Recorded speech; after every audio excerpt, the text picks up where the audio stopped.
Quasi tutto pronto per questa bella tris, una prova per cavalli anziani, ovviamente ad invito, dotazione importante di 14.300 euro, 15 soggetti dietro le ali dell'autostart sui 1660 metri da percorrere. I favori sono per gli ultimi numeri, Efrem ed Eridamia, però vicini nella valutazione anche Remo Light e Danielone, questo per quanto riguarda i favoriti per la vittoria.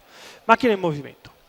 All'1 Dogma Daniele Quarnetti, 2 Dr. Adrian Gioni, 3 Enola Gay Treb Andrea Vitagliano, 4 Ermanno Jet Fabrizio Martinelli, 5 Esedra Romolo Sani, 6 El Lamborghini Filippo Monti, 7 Remo Light Giampaolo Minnucci, 8 Epicolor Edoardo Baccalini, 9 Elixia Daniele Cuglini, 10 Danielone Roberto Vecchione, 11 Estalba Pax Salvatore Valentino, 12 Doritos B Riccardo Pezzattini, 13 Eclissi BFC Maurizio Cheli, 14 Efrem Gennaro Mitrano, 15 Eridamia Antonio Dinardo. Parti. Veloce Esedra, mentre hanno sbagliato sia Ermanno Jet che Enola Gay Treb. Numero 3 Enola Gay Treb squalificato. Veloce dalla seconda fila Estalba numero Pax. 4 Ermanno Jet Filtra molto bene, ha sbagliato anche Remo Light, numero sulla 7 prima curva, Remo in difficoltà Light Danielone che ha trovato intralcio in Ermanno Jet, 200 iniziali in 15,1 con Estalba Pax che punta in avanti. Esedra però fa capire chiaramente che vuol correre al comando.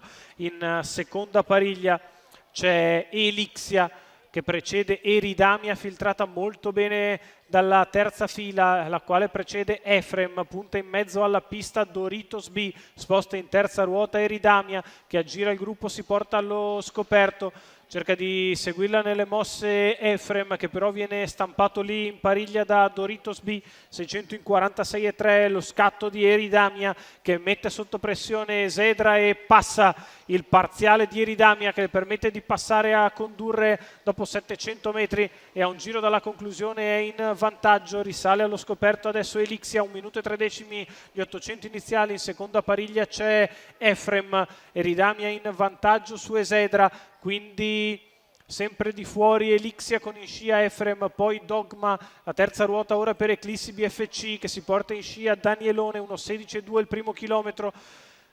Adesso Elixia prova ad attaccare Eridamia, la quale è sempre al comando e controlla le operazioni. Viene in terza corsia Efrem che prova a dare il parziale, la retta di là in 14,6.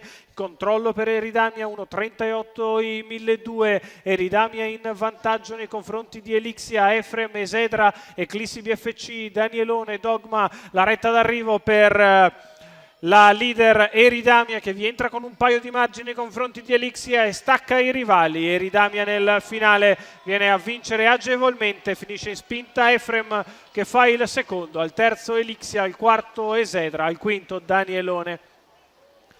La vittoria del numero 15 di Eridamia a media di 1.14,3, Antonio Dinardo per Gennaro Casillo al doppio in giornata, i colori del signor Francesco Imbesi.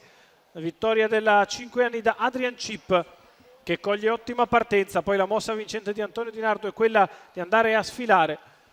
Certo che però, vista la superiorità, avrebbe potuto vincere in qualsiasi schema oggi. Eridamia netta sul traguardo, secondo è Efrem, terza è Elixia, quarta Esedra, quinto Danielone.